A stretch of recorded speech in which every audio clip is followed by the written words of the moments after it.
twiyakiye mu ijuru, turagushimiye kuri uyu munsi mushasha uturemeye twebwe abana bawe. Tugushimiye kuri igenekerezo ry'icumi ukwezi kwa gatanu umwaka wa 2026 ritubiranye n'umunsi w'130 muri umwaka wa 2026. Turaje kwakira isezerano rishasha rishingiye ku butabazi bwawe, kuko uri Imana idutabara, uri Imana iduhoza ku ijisho, uri Imana idutera iteka kandi ikaduteturura mu makuba atandukanye. Ese Mukama utotwirengagiza no mu kanwa na gatoyi, ese uyu munsi w'Imana twogumana akanyamuneza mu izina ya Yesu Kristo. Ndasabye ngo amaraso ya Kristo atwikire twebwe ubwoko bwawe, kandi uyu munsi imigisha yose wadusezeranye ntihakagire na kamwe umwasi akuramo. Dushungurire ko mutima wa mweranda kugira ngo adufashe kwakira iri sezerano rishasha. Mukama Yesu, urugendo wagize muri Israel kiri kuri iyi si rugire muri uyu mwanya uze kuri iki gicaniro cyacu. Uyu muriro tuje gucana n'uwo Mukama, kandi uyu muriro ukurikizira ku buzima bwacu, kandi uyu muriro ukuraho ibyonyi mu buzima bwacu, kandi uyu muriro utandukanye nabi n'ineza muri twebwe.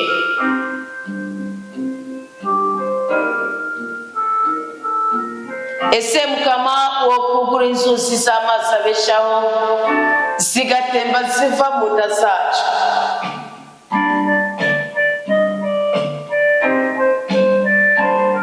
uko niko wavuze uhagaze ku musozi w'Imisenyi,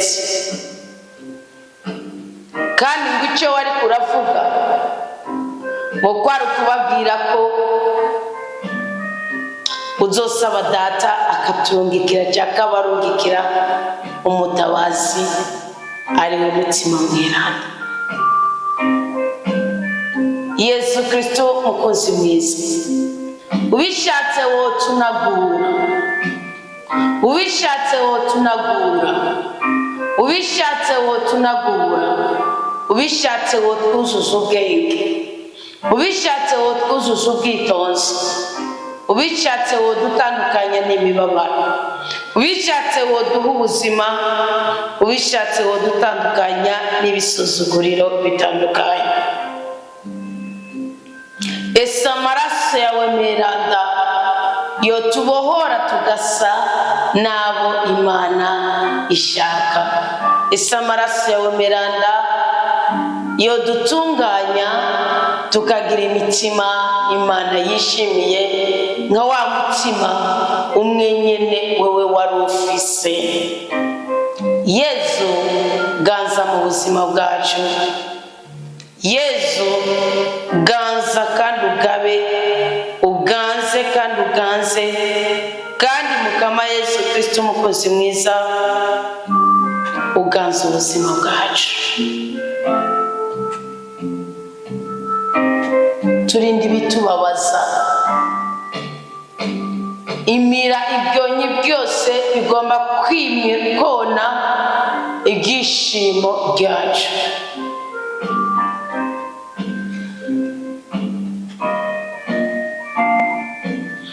Uru rugo n'urugabe kandi uruganza, abarurimo n'ubagabe kandi ubaganza, abadukunda n'ubagabe kandi ubaganza, abatwanga n'ubagabe kandi ubaganza, abadukumira n'ubagabe kandi ubaganza, abadusengera n'ubagabe kandi ubaganza. Uyu munsi turashaka kubona ubwiza bwawe, uyu munsi turashaka kubona ububasha bwawe, uyu munsi turashaka gushobozwa byose nawe, uyu munsi turashaka kuyoborwa n'umwuka w'Imana. Uyu munsi twebwe, uyu munsi twebwe, uyu munsi twebwe.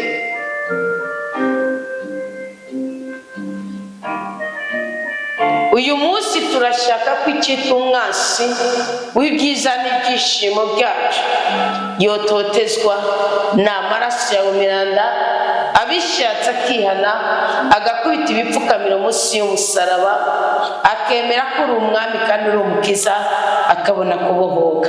Natabishaka urubanza n'urw'Uwiteka.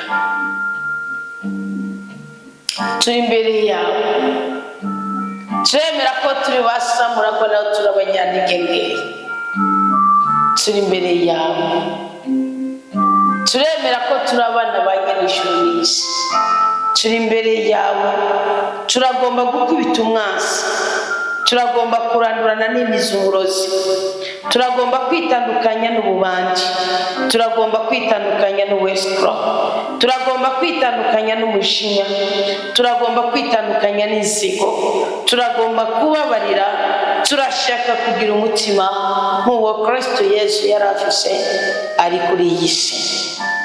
Ishushanye muri twebwe muri uyu mwanya, icyo ushima aba aricyo dushima, icyo wanga aba aricyo twaba. Turakwemereye ko Mukama tutazigera twongera gusubira kuguhemukira n'umunsi n'umwe.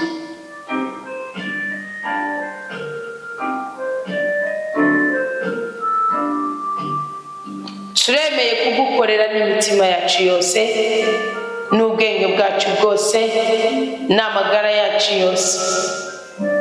Turashaka ngo duhezagire turihire imyenda tugendana, ya myenda igaragara n'imyenda yishije amarangamutima yacu. Turashaka ngo twambuke ufuke isoni z'ubwambure bwacu. Turashaka ngo tugaburire uturinde inzara. Turabe rwiza muri iyi minsi idasanzwe tugiye kwinjiramo Yesu, aho ugiye wowe nyine gukorana natwe mu bundi buryo, kuko nicyo kimenyetso wakoze mu gutwara umugeni wa mbere ukamutwara mu ijuru, natwe ukajya kwa Data ukamubwira ngo ntadukure kuri iyi si. Nawe wayidusize ko kandi tuzengereza ngo ahubwo naturimbikire umutabazi azovamo adufashe kugira ngo tuyobogwe nawe tubone kuba Imana, nayo dutere iteka kandi duteturure mu makuba atandukanye. Mutima Mweranda, uyu munsi watubikiye iki? Yaga Mana nka Data, yaga Mana nka Mwana, yaga utatubwira na Mana imwe rudende, muyagire imitima yacu yuzura ubweze, muyagire ubuzima bwacu bushira agahinda, muyagire amarangamutima yacu agira akanyamuneza, muyagire ubwenge bwacu buje ku gihe. Urakoze, turakiriye kuyaga kwawe, urakoze, turakiye kuyaga kwawe, urakoze, turakiriye ukuyaga kwawe, kandi twakiriye impinduka, kuko iyi ni inkota, ni inkota itandukanye gufa n'urusokoro, ukuri kukaja habona. Amaraso ya Kristo atweze ntakagira intama n'imwe tugira, kandi ubwenge bukomoka mu ijuru buze kuri twebwe abana b'Imana. Uyu munsi tumenye icyo twakora kugira ngo Data ninahazwe, kandi ubwiza bwo mu ijuru bugaragarire kuri twebwe. Amen. Tugire Kristo. Muraho muraguwe neza. Isezerano ry'umunsi. Ukwemera Imana biduhuza n'ibitangaza. Wishatse wowe isubiramo, ryaba rimwe, kaba kabiri, kaba gatatu, vuga ngo ukwemera Imana biduhuza n'ibitangaza byacu. Ukwemera Imana nibyo biduhuza n'ibitangaza byacu. Ukwemera Imana nibyo biduhuza n'ibitangaza byacu. Ukwemera Imana abagabo bibahuza n'ibitangaza byacu. Ukwemera Imana abakenyezi bibahuza n'ibitangaza byacu. Ukwemera Imana abakobwa bibahuza n'ibitangaza byacu. Ukwemera Imana abasore bibahuza n'ibitangaza byacu. Ukwemera Imana mwabarwayi mwe mugendana ubugwayi, ubu nivuze ngo mwabarwayi mwe cumenga nabo zamaze gusota, mwe mugendana ubumuga, mwe mugendana ubugwayi, mwe mugendana ibibabaro, mwe mugendana ibikomere. Ukwemera Imana biduhuza n'ibitangaza byacu. Ukwemera Imana biguhuza n'icyo watakaje. Ukwemera Imana biguhuza n'ibisubizo kuri ibyo byose byahuzagirikisha amarangamutima yawe. Ukwemera Imana bizana Imana mutananirwa. Umukobwa yitwa Agari, mu kumaramara kwe, mu guteterwa kwiwe, mu gutabwa kwiwe, mu kwirukanwa kwiwe, kandi yabanje guhendwa bakamutera inda, mbabwije ukuri, yaributse ngo Imana ya Aburahamu, avuga ya Mana Aburahamu yahora avuga ati uryamanye ibihe, ya Mana yahora abyuka kuraba ibihe. Agayi akigiyumvira, Imana iravuga ngo Agayi, Agayi, ncereke ya Sarayi, uraja hehe urava he? By'ukuri Agayi yarafise yaja, Agayi ntiyarafise yava, nuko gusa ishamba ridafishe uwagitiriye. Ikibaya yaragezemo si Kidrama, ariko ikibaya yaragezemo cyari umunaniro we, ku buryo yabwirizwa kuronka imbaraga yo mu ijuru yiyugurura ku bwiwe igatabara ubuzima bwiwe. Bitari uko ntibyashoboka. Agayi yari uwo kuribwa n'ingona, yari uwo kuribwa n'intare, yari uwo kuribwa n'inyamaswa. Misiri ntiyamwemera, ntiyari umukobwa w'umwami. Isirayeli ntiyamwemera, Kanani ntiyamwemera, no, kuko uwari gutuma yemerwa yari Burahimu. Nawe Sara yari yamwirukanye. Burahimu abona avuga ati ndagutekerera mu kuza, amuracomo kuragenda ndakundi, uwakumaye ko akwihakana. Ariko Agayi imvira Imana y'Isirayeli, Agayi imvira Imana ya Burahimu, Isirayeli byari bwawe n'indetabe ngo Agayi, Agayi. Imana imwereka iriba, arafurura aranywa. Uyu munsi kubera ukwizera Imana kwawe, uyu munsi kubera ukwemera, hari ibintu wamaze kwiyicarikamwo, uri mu buntu bwa uri mu buntu bwa uri mu buntu bukubabaje, bambone ko mbabaye, bambone ko ngowe, bambone n'imande. Imana ibona umutima wawe niyo kugutabara, abandi bose nabo kugusyokora. Mande ko n'umubyeyi acutsa, mande bande, mw'abahungu n'abakobwa, mw'abagabo n'abagore, bande. Ukibona intege nke zawe, ukibona intege nke za mugenzi wawe, haguruka, vunduruka, witekuranze. Sijya kuguma mbamburana n'Pawulo yaravuze ngo umubabaro wanyu ntukarenge muwufishe, muturya mugabo ingene yari yuzuye umutima mwana kandi aciye ubwenge bwose. Nukazi ko umubabaro iyo uraranye ari Satani wimika mu buzima bwawe ukamena ibanga. Tukavuga ngo nababajwe n'ubutomba baje, nababajwe na pasiteri wanjye, nababajwe n'umukozi w'Imana runaka, na Kristo yarababaje. Petero aramubwira ngo mvurane wa Shetani. Kristo yarababaje, aramubwira ati ngwiki ngo bwira iyo mbwego. Kristo yarabaje umunyakananikazi, apfukamye akamusaba mukirica umwana, amugaranya n'akabundo akabwa. Kandi itegeko rivuga ngo imbere mu Isirayeli ntakarengwa, ntihakarangwe imbwa, ntakagenda imbwa ihakugira. Wavuga ati ahugura akabundo, umwana we n'akabundo. None inkende niva ku nkende, ingona ikava ku ngona, inka ikava ku nka, umuntu akava ku muntu. Narabwiye ngo ntabwo umukati ubere kubunda, yabyaye akabunda seke nawe arakabuka. Muri kwakira imibabaro mukabika mu mitima yayo, ubigaburogera ndarija kugusanga igitima cyawe kingana n'igipfusi. Reka mbabwire, sibyo? Ubundi nagira mbabwire mw'abagore n'abakobwa, mw'abagabo, nagira mbabwire ko ata mwana w'umuntu n'umwe yaremewe kwikorera imitwaro yawe, usibye ko usenga Uwiteka akaguhuza na Melikisedeki umuhesha w'umugisha. Abo nabo si benshi. Uyu munsi ikintu kiza kuzamura umutima wawe, vuga ngo ukwemera Imana kunzanira ibitangaza byanje, kunzanira ibyiza byanje. Hari igitangaza wagenewe cyo guhura n'umukunzi wawe, ariko umubabaro wabitswemo na jewe, umubabaro wabitswemo na runaka, umubabaro wabitswemo na mwene wanyu, umubabaro wabitswemo n'uwo muvukana, umubabaro wabitswemo n'uwo musangiye ubuzima. Umuntu akubitsemo umubabaro, aha barindyarya ku buzima bwawe, uramuhunga. Ariko nawe nuba ari we wawibitsemo dishi, raba inyungu ya mugenza, urabe n'inyungu yawe uhitemo gutwara, uhitemo kubabarira, uhitemo kuvuga. Murakareye urwango, mugakomeza mukaja mu marwanje, mugakomeza mukaja kubura guwe ubwo bazobatsingiramo. Uragenda ukabuda yaje reka mbabwire sibyo reka ndababwire ikintu kimwe mwaba Kristo mwiyubakira mushimuka kuri iki gicaniro kimuze mwitekesha mushi y'umwuka yaje bizavuze ngo muganga wa nakumwa ariko tumusubize mwe n'ubundi musaya muzuge mugabo ingana cy'ibwenge muzice yavutse yaravuze ngo komeza urugendo rwawe reka kujya mu mahane yi kuko impamvu yagukubise we warayifashe impamvu yagukubise amazindwi yose abikererenga mu mutima amazindwi yose abibundaranye mu mutima amazindwi yose abyegeranye amazindwi yose abikina nk'agapata nawe araje arabyeexploje nawe ucuza mu ntego yiwe amazindwi yose abikora we waramara waruvuye mu zanura amahoro ubu twika amahoro ko mbona ko wavuze ati ni ugutwi n'igisho none kora byose ibindi ngaca mugabo nkazojya mu ijuru ndi muzima hako njya mu murongo nuko mfite ibihimba byose uravuga ikuzitwaza iki bizogenda gute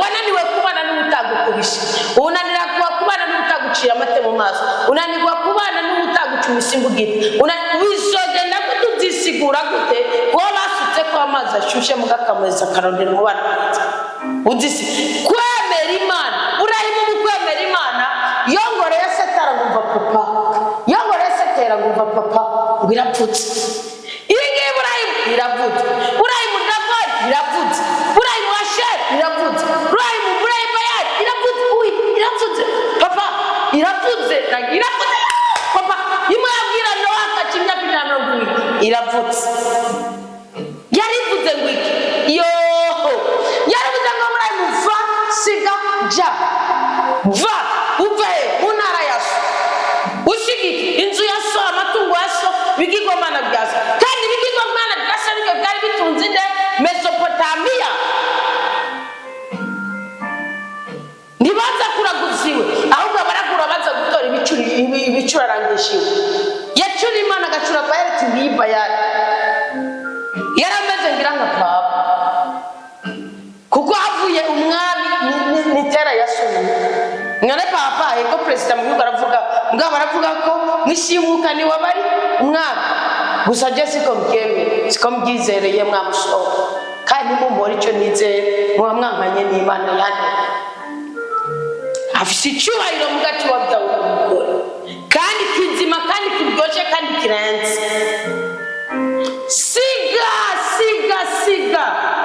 siga urayima kuvuga ngo impambirihe ndabigenza gute biragenda gute birashoboka gute biremera gute urayima aravuga ati njehe basi iyo nzokwereka urayima yavuze ati nce buryo cyane ntibubavu babarira izera Imana rekura izera Imana kunda izera Imana rondera izera Imana girimuwe izera Imana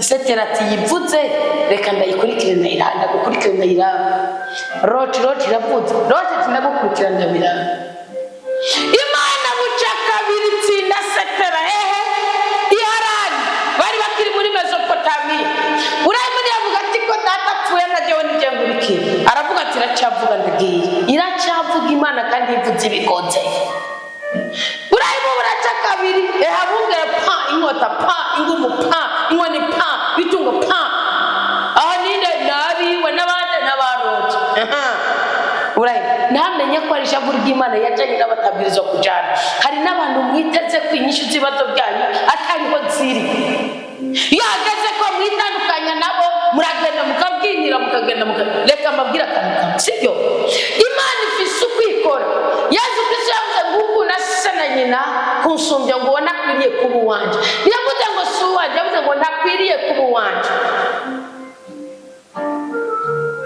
kubera ki mutomatana n'Imana kubera ki kirere cyanyu mukomeza mukakironderera mu bandi ntabwo ari ngombwa para ni we kimwe yaravuze ngo muhonyoze kiranga cyanyu mujanye ngo kijanye na gihanye mujangirize ndavuga ni pahora we no ingende yawe siyo yanje no nibyo waze masibyo byanje no nikirere bakora musicyo cyanje no ahubwo kiranga cyanje kizidu kwavuze ngo mwebwe mwese Salomo aravuga ngo ntirobanura ku butoni ni umwete gusa none ukuravuga ni gute wari ushobora kuvuga ikirere we nanjye singuye kukugarira ikirere nyoko nakwiriye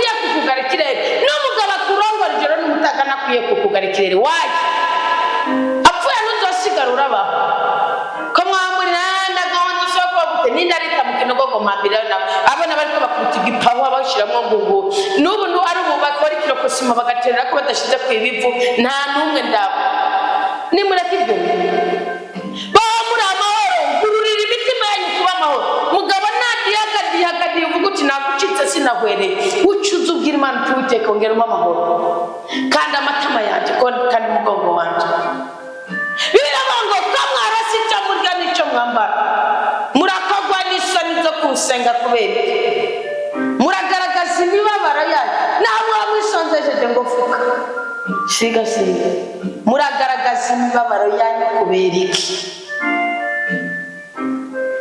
Bible says ndaje kubabwira ngo gira ukwemera Imana kutayoga kutajebajeba uraringe nuhura n'ibitangaza byabo mwige kurema amahoro no mu gihe atayahari mwige kurema ibyishimo no mu gihe atabihari mwige kurema ibitangaza no mu gihe Uwiteka atarakora kubera akorana n'umutima utunganye wose ariko ntushobora kugira umutima utunganye ikintu wari urimo gisa akamaro wagifungiye ifire mu munota umwe hari igihe wigaragaza nk'impundeke y'ibyaha hari igihe ugaragara nk'umupagani wa nyuma ntubimenye umva Yobu ingene avuga 13 Yobu 36 iri ni ijambo rya Elihu ngo batemera mu mitima bakagira ishavu nibatabazi iyo bababoshe umushaha wabo upfira mu buto ubuzima bwabo nabwo mu buhumbu ngomba twirukana imyuka ibiri vuga ngo imyuka ibiri hari imyuka ibiri nambaye urugamba rwo kwirukana muri iyi saa sita namba tubyumva kumwe vuga amina hari imyuka ibiri ngomba guseka yarabujije kurongorwa babura kuza kubyara yawujije igikunyo babuza promotion mwayitunze umutima nyubutabizi Bibiliya iravuze ngo abatemera mu mutima uremera ku munwa ariko mu mutima oya ibitekerezo byawe akantu gakubise kose karagaza ko uri umukristo nuko utari kandi Imana mu kukugaragaza Kristo Yesu mu kugira mu kwitwa ntiyagurishijwe n'umuntu atacubapfana namubwira ko yigeze ati nta n'umunyasidoni yari Yuda wa hafi mu gucungura Elimeleki mu gitabo cya Ruti yari Bowazi wa hafi n'ubupfindo bwose bwategwa yari uwa hafi Imana nizo kugaragaza ku muntu ataco muhuriye kugira igupime gushira ku muzane w'icurico iza kugaragaza kuwo ufise ku bushobozi cyangwa ufise ku bushobozi none ngo batemera mu mutima bamwe babivuga ku munwa gusa bamwe babiyeyanja kw'amaso bamwe babikora uko bikunze ngo batemera mu mutima abatemera mu mutima Mana nditandukanije no kutemera mu mutima Yesu nditandukanije no kutemera mu mutima mutima mwera namfasha nitandukanye no kutemera mu mutima abatemera mu mutima abatemera mu mutima abatemera mu mutima niba abandi babivuga ariko ikigaragaza ko bakubita down niba abandi akagwara gakubita niba abandi akanagate n'igitega gute cyaciye cinjiriye yo gasezari pasezari bw'Imana buretse n'umwana ni wa wundi ahagaze ku gicumi nakangaje siniza kwavuga utamenya ngo wikeke ko mvuze wewe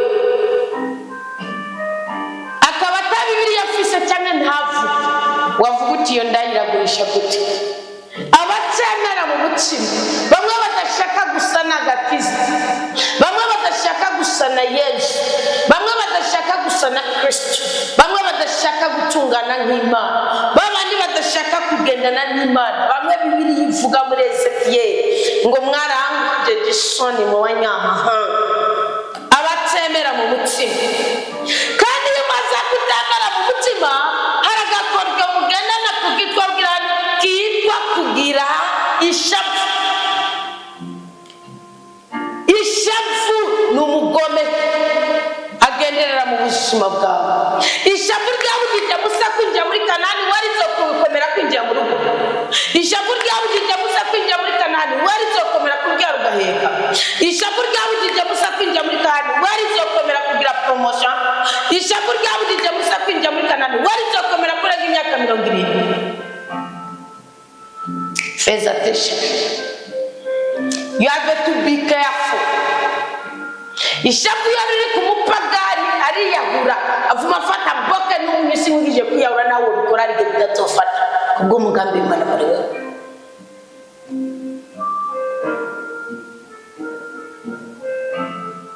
Ishapu rishobora kugutuma wirengagiza urukundo rwa mugenza, ukirengagiza icyo uhuriye ko na mugenza, ukirengagiza umugambi mwari mwarashize hamwe, ukirengagiza ineza yari yarakugiriye, ukirengagiza nawe n'ineza wamugiriye. Iryo shapu rikuravuga ko ari umwana w'Imana, ubutemera mu mutima akagira ishapu. Wagaragaye uhuriwe, genda munsi y'umusaraba kwa Kristo, ukubita ibipfukamiro uvuga uti ndi umunyantege, siniteguriye kwakira ibimbabaza, niteguriye kwakira ibinezereza, uri umwesikoro. Siniteguriye kwakira ibinunuza, niteguriye kwakira ibishimisha, uri umwesikoro.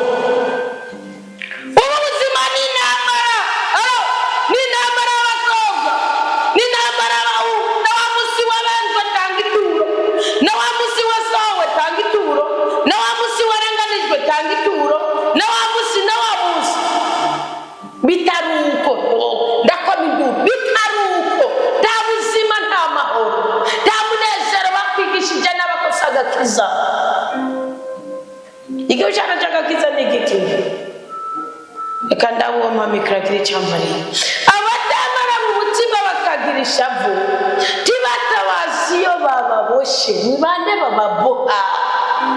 Umuntu ufite ishavu aba yakuboshe, aro umuntu ufite inziga aba yakuboshe, aro umuntu w'indatomera aba yakuboshe, aro mutsunutsure kurira ibicumuro byacu nkuko natwebwe tubirekurira abatugiriye nabi.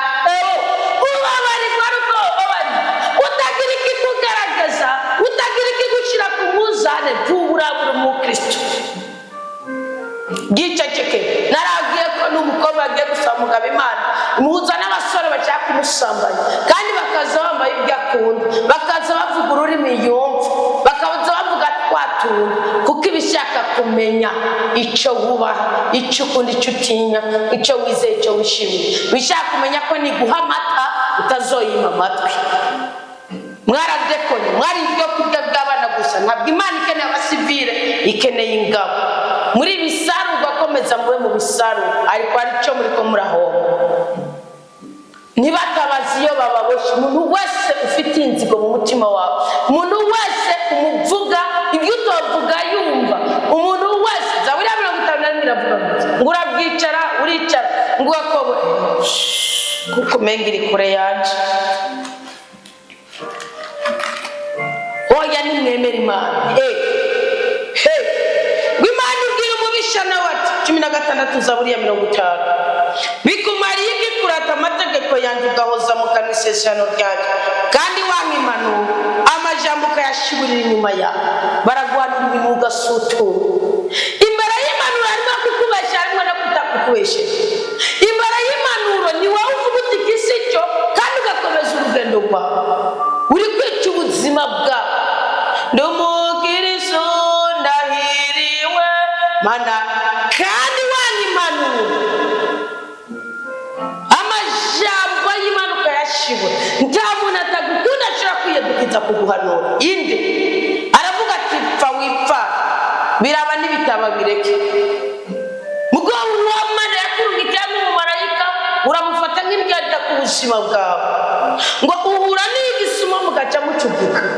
Ugomba kwiyunga n'abatari abanyakuri, ugomba kwiyunga n'urunwa, ugomba kwiyunga mu rusaku. Uve mu masakarame mushungurukire mu gusakuza. Ese iyo wapfa umuhera gusakuza ukadugira mu masakarame, ngo ugashira hamwe n'abarenga ibigo. Hari abantu muzi ko barenga ibigo arabasambana. Umuntu wese agaragara nk'umwana w'Imana warabatijwe, batizwa no mu mazi ya kabiri. Umuntu wese agaragara nk'umwana w'Imana akanabwivugira, ariko bugaca kabiri bikanka kwihanganira ubuzima bwiwe abayemo ngo akomeze aryoshye ubuzima ahabaye. abari urenga ibigo. Muzosoma igitabo cy'Ibyahishuriwe Yohana, abari urenga ibigo. Ngo akanwa kawe ugasuka mu kibi, ururimi rwawe urupfundika ikinyoma. Uri kuradramatiza kubera akantu gato yikabaye, udramatiza. Ejo uzohura n'inguge, ejo uzohura n'imvubu, ejo uzohura n'intare. Ikwaka umunezero, ikwaka ibyishimo, urabwe nabikwake n'ubuzima. Mwe muriko murabikora gute? Uragenda ukadramatiza, byakunaniye ko wiyunga na mwene wanyu, uravuga mwene wanyu uko bimeze. Byakunaniye ko wiyunga na mwene se, uravuga mwene se uko bimeze. Uri umukristo wa hehe?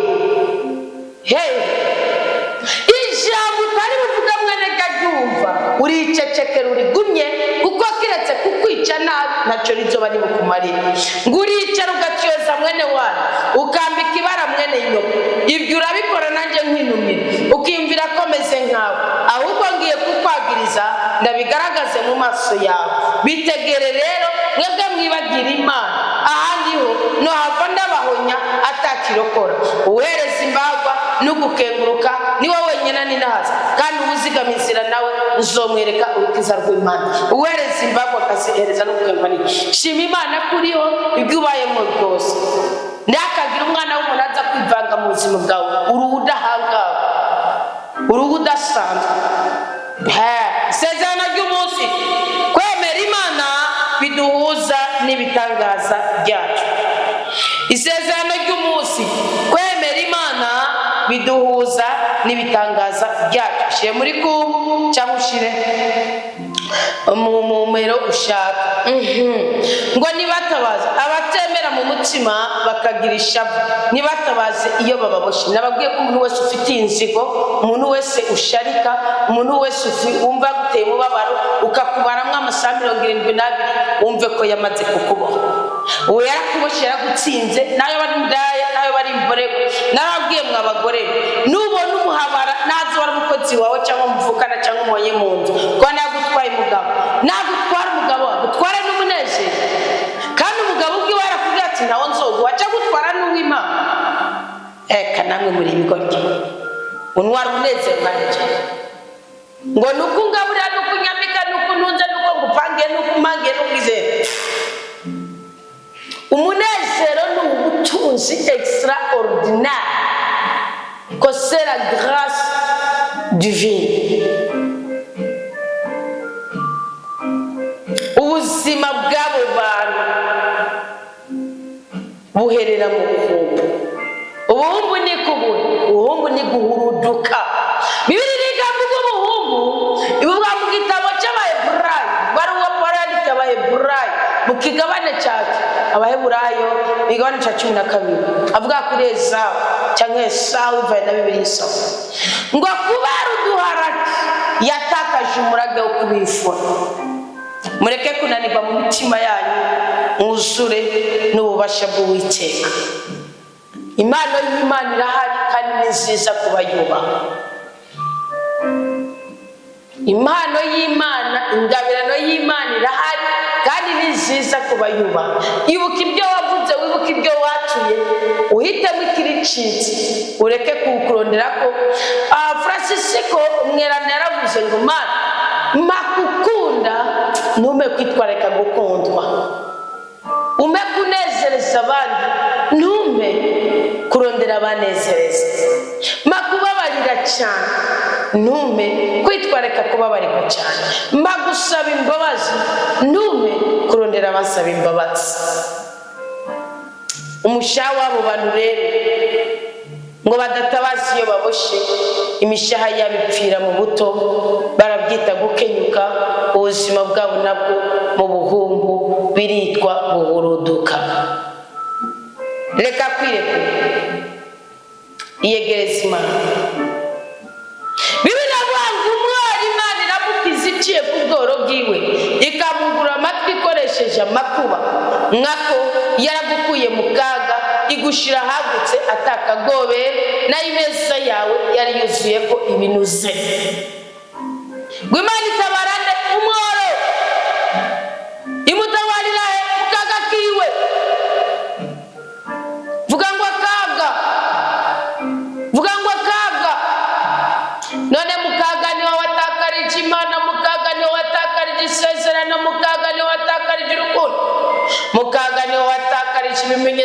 kuri umukristo murema murida more reka kugira urubanza rw'umutima uri mu bubisha.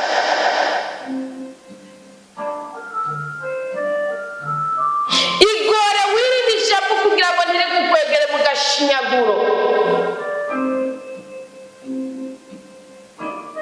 Igore ureke kugira ukwicungura k'umurengera kuko wohava uhengama.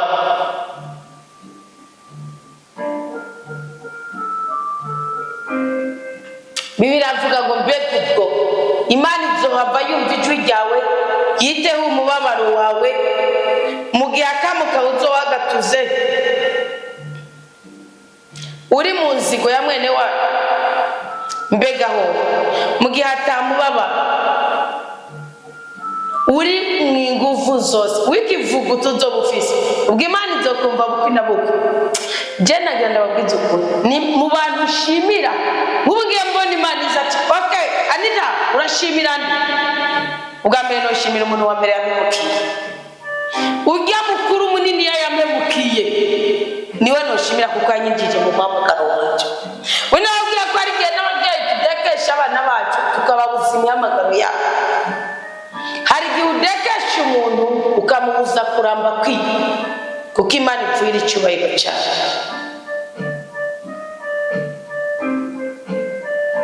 Arakajambo birivuga muri Yobu 36 umurongo wa 20 ngo ntukishinga ijoro kuko rikura amakungu mu kibanza cyayo. Ubundi ijoro ni igihe cy'ibyaha, ni igihe cy'imibabaro, ni igihe cy'agacinyizo, ni igihe cy'igisuzuguro. Ngo ijoro rikura ibihugu hehe ubibanza byawe. Nagira amabwira ko umubabaro witsa mutima wo gukura mu masezerano burundu ufite nk'uruyini. Mze muraje bati bagurumva ngo Imana kujya karavuga ngo vyirekere wowe ngo nyene nguranze nayo irakubwira ngo wiki sumusaza ari karabika singokiri kirabika n'umutumwa ari karavuga n'umuhanuzi ari karavuga. Yirinde inshuti zanje kuba mu kibi kuko nawe ugihitamo kubera amarushwa kizokwinjiza mu kaga birangira umutima wawe utsunduye. Kama Yesu Kristo mwigisha mwiza w'ijambo ry'ubuzima, Yesu we uri umukunzi w'abababaye n'abanezerewe, Yesu we uri umutware w'abatware n'abatwagwa, Yesu we uri umukiza w'abaganga n'abagwayi, Yesu we uri rumaranimba, Yesu we ututumura ibiriko biratutumbisha amarangamutima yacu, Yesu we kuri inzitizi mu nzira. Turagushimiye kubanye natwe muri iri sezerano tubwira ko dukwiye kwemera Imana kugira ngo duhure n'ibitangaza byacu. Ndakwisabiye ikigongwe ku bantu bose bafite intege nkeya kubera kumbura uruhara rwacu. Ndakwisabiye ikigongwe ku bantu bose bafite umubabaro kubera uruhara rwacu. Ndakwisabiye ikigongwe nawe nirengagije gusaba ikigongwe namubonye ariko abo ntabonye, abo nanamenye ko nateye agahinda ngirira ikigongwe, abo nagisabye ukindose ko kuko nabo bakinyatuye ko abakinyimye nabo ubane nabo uheze uncire ubwo mbereye. Ariko ndakwisabiye kandi muri risa menyesha abana bawe ko tudakwiye kwironderera mu bandi bantu. Umuntu akubabaje ko adakwiye kugukura ku Mana kuko nawe warababajwe ariko babandi nyene bakubabaza ukiri muri bwa bubabaro upfirana n'inkoni zikigusasata uravuga ngo dawe bababare kuko batazi icyo bakora, uravuga ngo